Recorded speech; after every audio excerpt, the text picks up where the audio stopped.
예수 나의 산소망 할렐루야 할렐루야 주를 찬양하여라 할렐루야 자유케 하셨도다 죄의 저주 끊으신 주께 구원이 또다 주 예수 나의 산소망 할렐루야.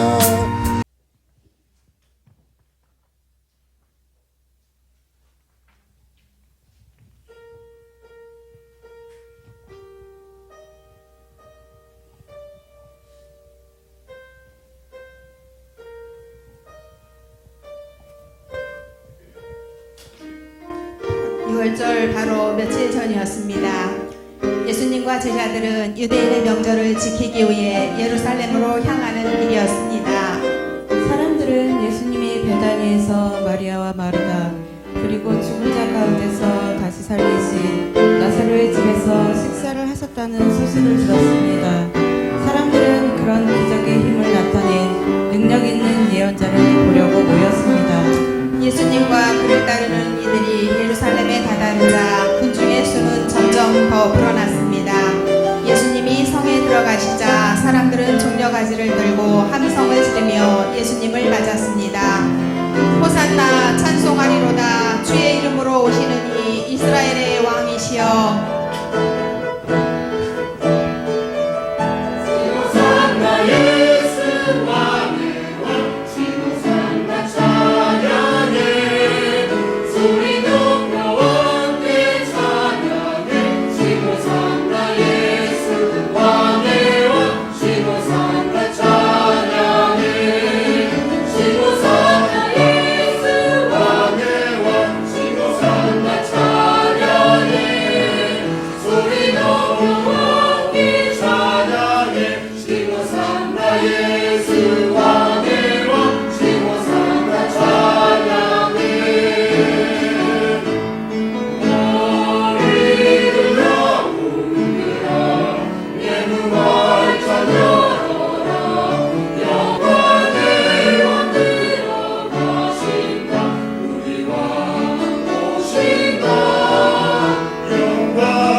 마침내 유월절이 다가왔습니다. 예수님과 제자들은 함께 모여 유월절 음식을 나눴습니다. 먹을 때 예수님은 떡을 가지고 감사를 드리시고 떼어 그들에게 주시며 말씀하셨습니다. 이것은 너희를 위하여 주는 내 몸이라. 너희가 이를 행하여 나를 기념하라. 또 잔을 들고 감사를 드리시고 그들에게 주시며 말씀하셨습니다. 이것은 죄 사함을 얻게 하려고 많은 사람을 위하여 흘리는 바 나의 피 곧 언약의 피니라. 이를 행하여 나를 기념하라. 예수님과 제자들이 식사를 마치고 겟세마네라고 불리는 감람산으로 갔습니다. 그리고 엎드려 기도하셨습니다. 아버지여, 만일 할만하시거든 이 잔을 내게서 옮기시옵소서. 그러나 나의 원대로 마옵시고 아버지의 원대로 하옵소서. 기도 후에 일어나시어 제자들에게 가서 그들이 잠든 것을 보셨습니다. 갑자기 한 무리가 오는데 12 중에 하나인 유다가 와서 예수님께 입을 맞추었는데 그렇게 해서 예수님을 알아보고 잡게 하려는 것이었습니다. 종교 지도자들은 예수님을 죽이려고 함께 의논하고 결박하여 끌고 가서 총독 빌라도에게 넘겨주었습니다. 빌라도는 예수님을 채찍질하고 군인들에게 넘겨주었습니다. 희롱하며 자색옷을 입히고 가슴 연류관을 엮어 머리에 씌웠습니다. 그리고 십자가에 못 박으려고 끌고 나갔습니다. 예수님께서 지금 죄인으로 몰려 자신을 구원하러 오신 자기 백성에게 십자가형 선고를 받은 것입니다.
세상의 구주께서 하나님의 궁극적 구원 성취의 계획 가운데 죽으셨을 때 온 땅은 침묵에 잠겼습니다.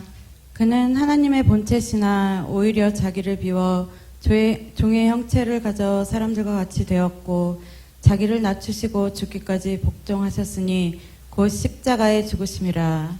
안식일 다음 날 막달라 마리아와 다른 마리아는 무덤을 살피러 갔습니다. 주의 천사가 돌을 굴려내고 그 위에 앉았습니다. 천사들이 여자들에게 알렸습니다. 무서워 말라. 십자가에 못 박히신 예수를 너희가 찾는 줄을 내가 아노라. 그가 여기 계시지 않고 그의 말씀하시던 대로 살아나셨느니라. 그리스도께서는 말씀대로 살아나셨습니다. 오 할렐루야. 예수 다시 사셨도다.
기도하겠습니다. 주님 은혜 가운데 함께 하시고 이 부활의 큰 기쁨이 아버지의 은혜 가운데 우리 마음속에 새겨지게 하시고 그것을 통해서 강건함 누리는 귀한 시간으로 삼아 주옵소서. 예수님의 이름으로 기도드립니다. 아멘. 우리 옆에 분들과 인사해 볼까요? 예수님 부활하셨습니다 하고 한 번 더 인사하겠습니다. 예수님 부활하셨습니다. 예수님 부활하셨습니다. 네. 구약에서는요, 예수님께서 하나님께서 세상을 창조하셨다라는 거, 그것 한 가지가 믿어지면 나머지는 마음속에 거리낄 게 없어요. 그냥 다 마음속에 받아들여지고요. 특히 이제 신약에 와서는 예수님께서 죽음 가운데서 부활하셨다는 사건이 믿어지면 그것 자체가 이제 나머지 것들도 다 복음의 사건, 하나님 나라, 천국까지 연결되면서 다 이제 믿어지게 됩니다. 그런데 우리가 이제 삶을 살아오면서 죽었다가 살아난다는 것 자체가 도무지 이제 우리 이성적인 생각과 또 마음 속에 이제 가지고 있는 것은 믿기가 힘들죠. 근데 우리만 믿기만 힘들었던 것이 아니라 성경에 보면 예수님과 함께 3년 동안 먹고 마셨었던 제자들도 살아계신 부활하신 주님을 보기 전까지는 못 믿었고요. 오늘 본문 가운데서도 마찬가지로 사도 바울이 고린도 교인들을 향하여서 이제 그 예수님의 부활하심 자체를 오늘 본문 가운데 또 증언하고 있거든요. 부활은 정말 확실한 거야. 고린도 교인들 향해서 예수님의 부활 사건이 없었던 것이 아니라 그게 확실한 거야 라고 강조하고 있어요. 왜 그렇게 이야기하고 있죠? 고린도 교인들 가운데서 예수님의 부활하심 자체가 그냥 모든 사람들에게 다 받아들여지고 그것이 문제가 없었으면 굳이 이렇게 설명할 필요가 없어요. 그러니까 지금 우리나 또 사도 바울이 복음을 전할 때나 예수님 당시에나 다 이성적인 생각과 사고를 가진 사람들이고요. 그들에게 있어서 예수님이 어제까지도 함께 먹고 마셨던 그분, 함께 대화했던 그분이 죽었다가 살아났다는 것 자체가 정말 믿기 힘든 충격적인 사건으로 다가옵니다. 그래서 새벽에도 말씀드렸던 것처럼 예수님이 부활 사건을 보자 대부분의 그 자연스러운 반응이 나와요. 누가 예를 들어서 한 사람이 나 죽었다가 다시 살아날 거야 라고 이제 이야기하고 죽어요. 근데 실제로 살아났어. 그럼 막 기뻐가지고 야 정말 살아났구나. 이것보다는 두려운 마음이 생기겠죠. 이게 자연스러운 사람의 반응이잖아요. 그 자연스러움이 주님의 제자들 가운데서도 나타나요. 처음에 제자들의 반응은 두려움이 생깁니다. 만나서 반갑다는 이게 아니라 마음에 두려움이 생겨. 아니 죽었다 다시 살아나는 거? 왜냐하면 주님의 십자가의 사건을 죽음을 분명히 제자들뿐만 아니라 이제 들어서도 알고 보았던 사람들, 증인들이 너무나 많은 증인들이 있었기 때문입니다.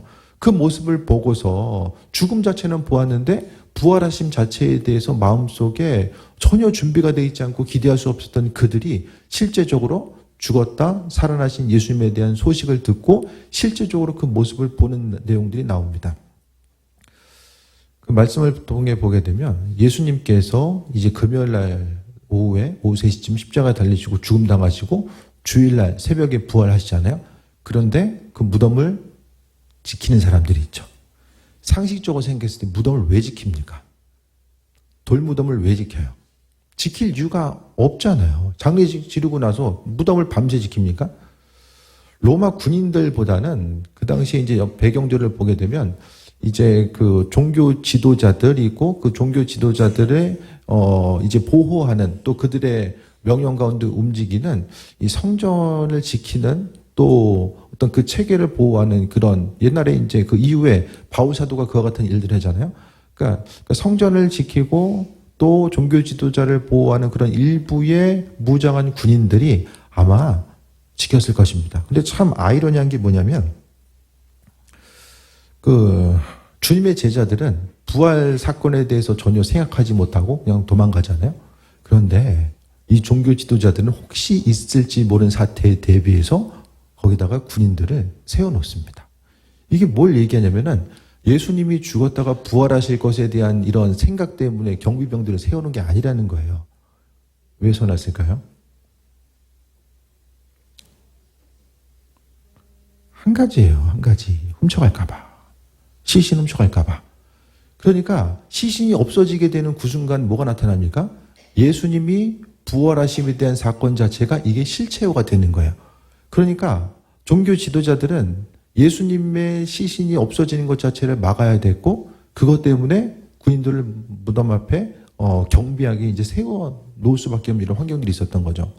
그런데 그러니까 너무나도 많은 이제 신학자들, 역사학자들이 예수님이 정말 역사적으로 실제했는가에 대해서 너무나도 큰 연구들이 이루어지게 됩니다. 그 수많은 연구의 결과들은 지금도 여전히 계속되고 있지만 한 가지 생각해 봤을 때에 그 당시의 제자들이 예수님의 시신에 대해서 신경 쓸 그런 여유가 있었는가?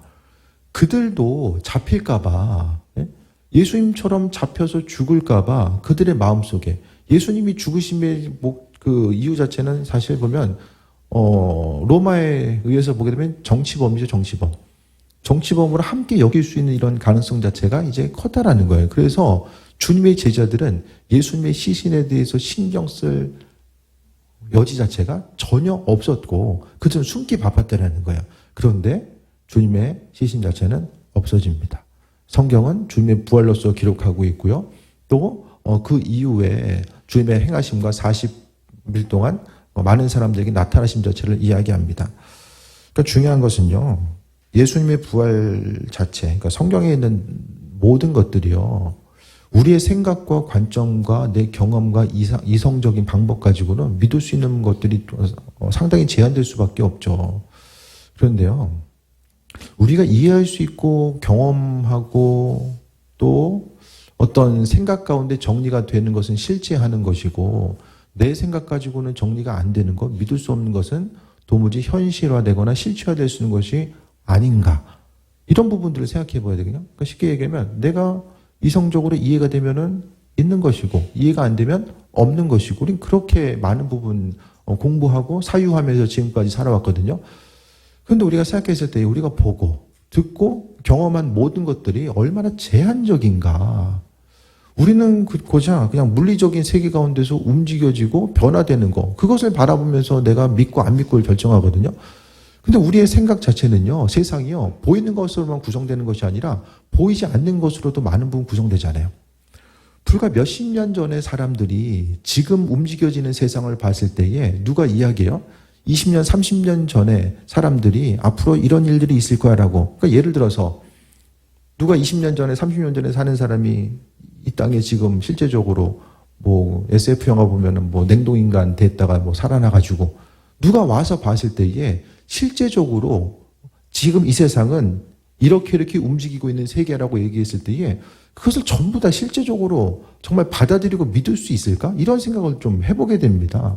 앞으로 먼 훗날에 가서 정말 이제 주님 앞에 섰을 때에 우리가 생각하기 힘들고 어려웠던 그런 부분들이 지금은 모르지만 우리가 말씀 가운데 기록되어 있고 또 수많은 사람들, 우리와 같은 생각을 가지고 있었던 사람들이 여전히 의심이 있었지만 그래도 그 의심 가운데 다시 한번 돌아보고 생각하면서 수많은 사람들의 결론이 이성적인 방법으로는 믿을 수 없지만 그래도 하나님의 방법, 성령으로 함께 하신 하나님의 방법에 의해서 다시 한번 수많은 생각 가운데 믿음을 갖게 되는 것. 그것을 통해서 그리스도께서 부활하셨다는 것에 대해서 기억하고 또 믿음으로 받아들이는 거죠. 그러니까 신앙생활을 한다는 건요, 그냥 그런가 보다 하고 믿는 사람 별로 없어요. 믿음 생활하는 것이 생각보다 쉽지 않거든요. 우리의 열정과 에너지, 또 시간과 또 예물 모든 것들에 대해서 마음의 중심을 두지 않으면 안 되거든요. 그러니까 신앙생활하는 건요, 세상의 창조주가 누구인지에 대해서 기억하는 것이고 또 내 삶에 있어서 주인이 바뀌어가는 과정입니다.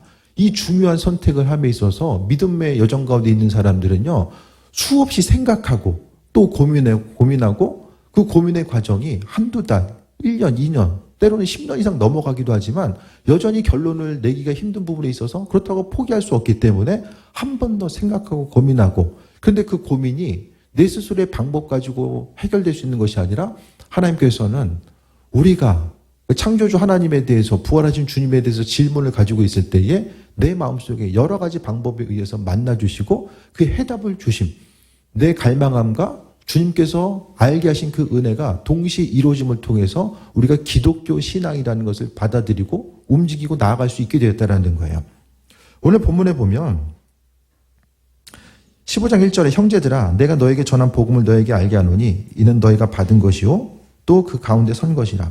복음 자체, 그리스도께서 주인 되신다는 것은 내가 스스로 믿어지는 것이 아니라 하나님께서 은혜를 주셨을 때만이 받은 것으로서 나타나게 되는 거고요. 그리고 2절에 너희가 만일 내가 전한 그 말을 굳게 지키고 헛되이 믿지 아니었으면 그로 말미암아 구원받는다.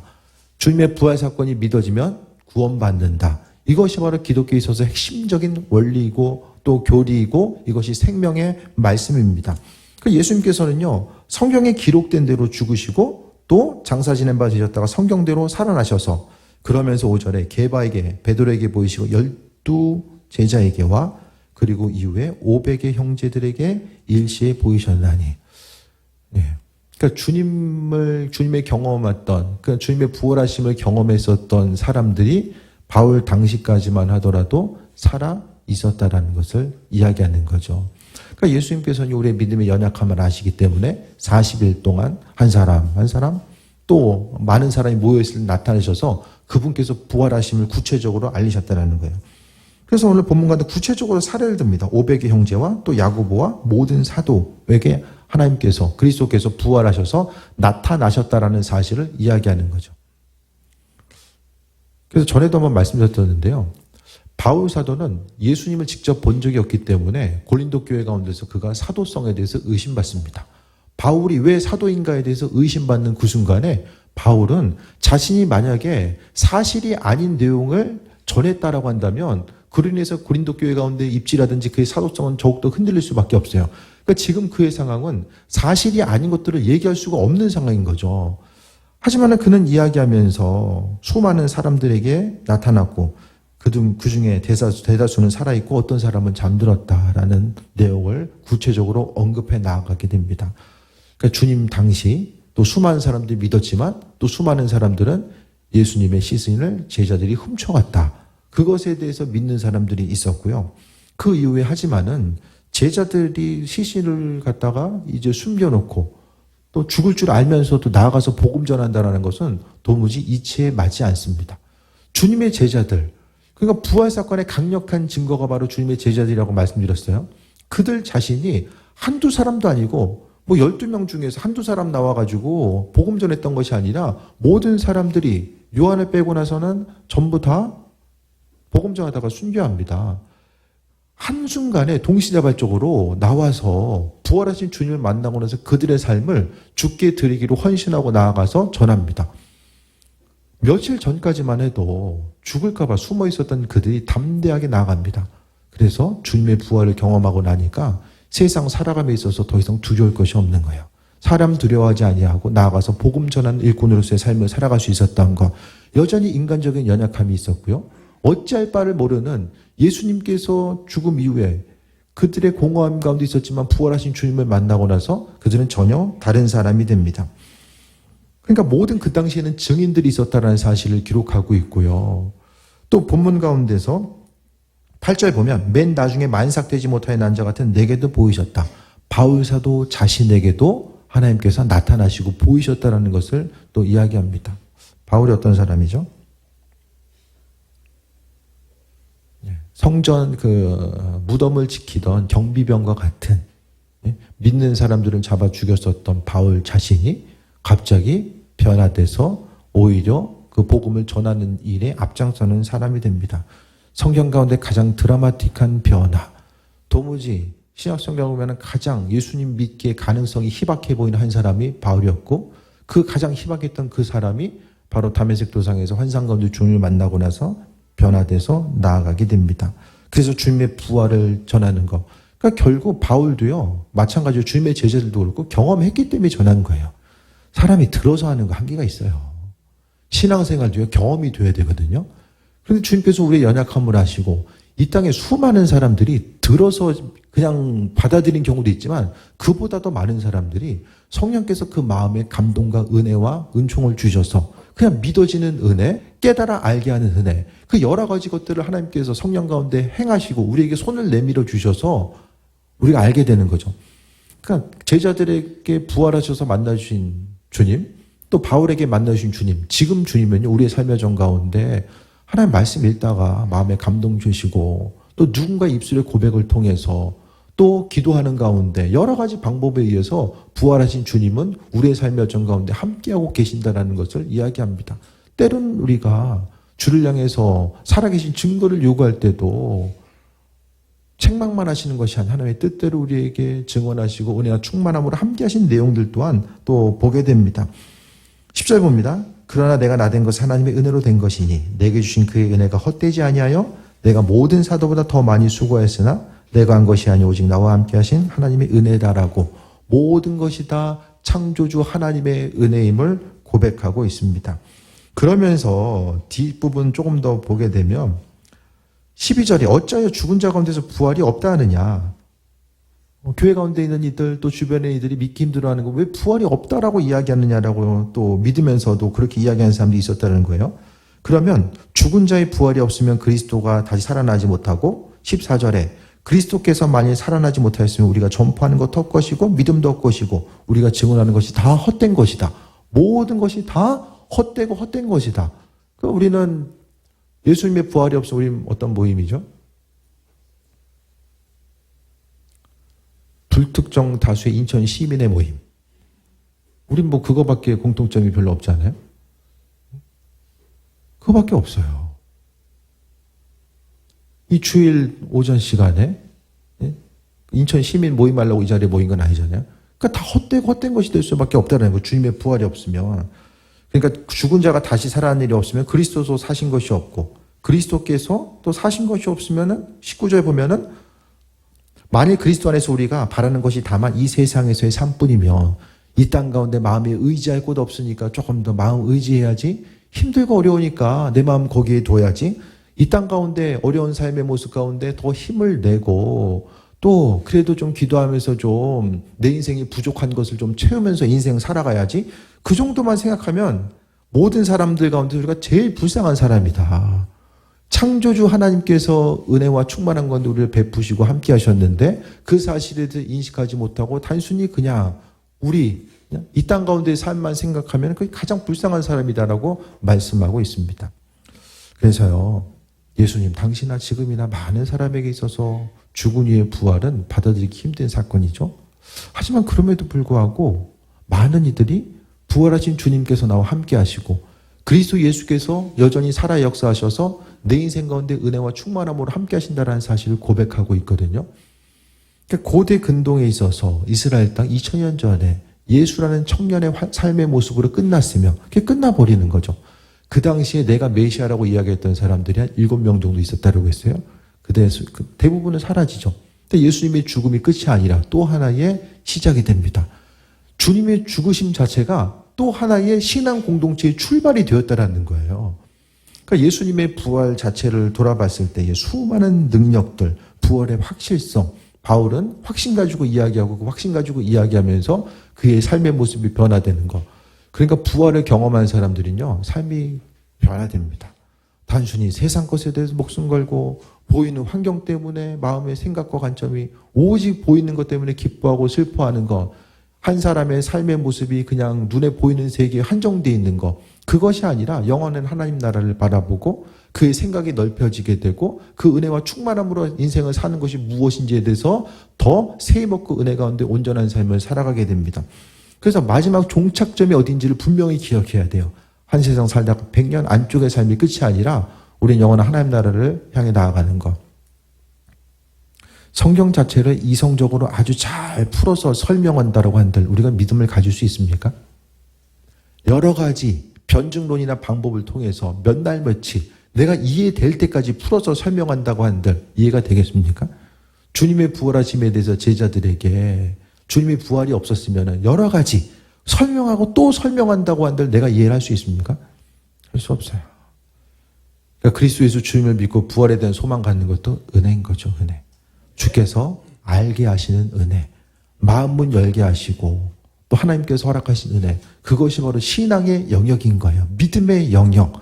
그래서 모든 것이 다 은혜일 수밖에 없는 것은 하나님께서 그 일들을 행하시고 내 인생의 주인 되셔서 움직이기 때문에. 그래서 우리가 억지로 믿을 수는 없습니다. 하지만 우리는 이 말씀 앞에, 세상 앞에 겸손한 태도는 가져야 돼요. 내가 당장 이해할 수 없고 받아들일 수 없지만 수많은 사람들이 고백하고 있고 말씀을 통해서 기록한 내용들이 어떤 의미가 있길래 수많은 사람들이 경험하고 믿음으로 고백하며 살아가는가. 예수님 살아계심을 과학적으로 증명할 수 있습니까? 부활하심을 과학적으로 더 증명할 수 있어요? 반대로 주님의 부활이 없다는 것은 과학적으로 증명할 수 있습니까? 둘 다 불가능합니다. 설명할 수 없지만 한 가지 중요한 건 수많은 사람들이 경험해 왔다는 거예요. 우리가 이 자리에 모여 있는 것도 주님의 살아계심의 부활, 그분께서 행하신 일, 우리의 인생 가운데 이 모양 저 모양으로 행하신 일이 있기 때문에 여전히 주님은 부활하셔서 살아 역사하신다는 사실을 고백할 수 있는 거죠. 아버지께서는 그분의 일들을 성실하게 지금까지도 행해오고 계시고 앞으로 행하실 것입니다. 우리가 마음속에 겸손함으로 눈에 보이는 것이 전부가 아닐 텐데 세상이 창조되고 움직여지고 반응하는 분명한 이 원리가 있고 그 가운데서 우리가 이해할 수 없고 받아들이기 힘든 부분이 있다고 할지라도 그 가운데서 설명할 수 없는 부분이 혹시 창조주의 손길이 아닐까? 이런 부분에 대해서 한 번 더 점검하고 나아갈 수 있어야만 함을 말씀드립니다. 그래서 부활주의를 생각할 때마다 주님의 부활하신 그 주님은요, 다른 곳에 계시는 것이 아니라 우리 곁에 심지어 우리 안에 거하시겠다라고 말씀하고 있습니다. 예수님이 내 안에 계시기 때문에 내가 할 수 없는 일도 하고는 거고요. 또 내가 다른 사람들 이해하고 용납하고 용서하고 또 서로를 배려하면서 살아가는 거 주님께서 내 안에 계시기 때문에 그게 가능한 거예요. 우리가 인생 좀 선하게 살아보려고 해도 한계가 있잖아요. 그게 내 의지와 노력 가지고 다른 사람들을 이해하고 용납하고 헌신하는 것이 어느 선까지 갈 수 있겠습니까? 우리는 할 수 없어요.